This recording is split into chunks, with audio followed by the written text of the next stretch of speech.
his legs tangled on a kitchen floor. His body hit the tile before he even understood what was happening. At 64, one of Hollywood's most beloved faces had to crawl across his own apartment just to reach a phone. And in that moment, decades of quiet denial finally caught up with him. Long before that fall, Michael J. Fox was just a small-town kid from Alberta who wanted to play hockey, not act. He was too short for the sport he loved, and a middle school drama class he stumbled into by chance became the thing that actually stuck. By 17 he'd already made his TV debut in Canada, and soon after he dropped out of school entirely and moved to Los Angeles chasing something bigger, spending years absorbing rejection after rejection before anything broke his way. The break came in 1982 with Family Ties, a role originally meant for someone else, and Fox turned it into 7 years of Emmy wins and national fame. While that show was still airing, he landed Marty McFly in Back to the Future, working close to 20 hours a day to juggle both productions at once. By 1985 he wasn't just a TV star anymore, he was one of the most recognizable faces in the world. Then, in November 1990, at the height of it all, he woke up after a night out and noticed his pinky finger wouldn't stop shaking. He assumed it was nothing.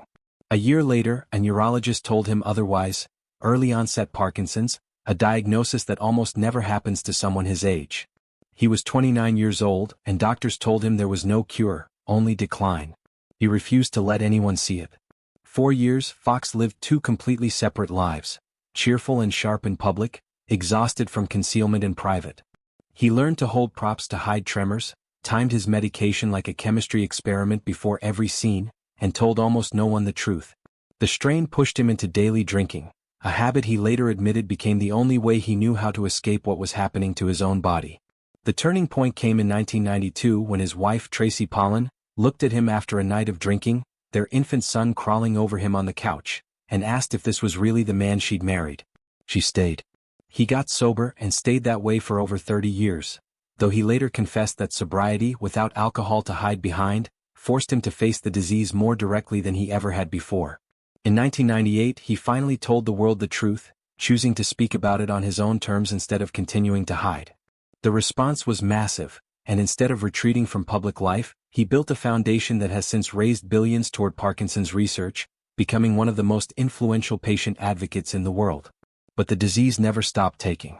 A tumor near his spine in 2018 forced him to relearn how to walk. And that fall in his apartment years later was the moment he finally understood something his family had been telling him for years: that pushing through everything alone wasn't strength, it was just another way of hiding.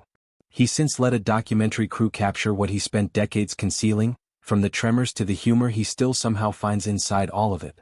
At 64, honored with the nation's highest civilian award, Michael J. Fox isn't performing optimism anymore.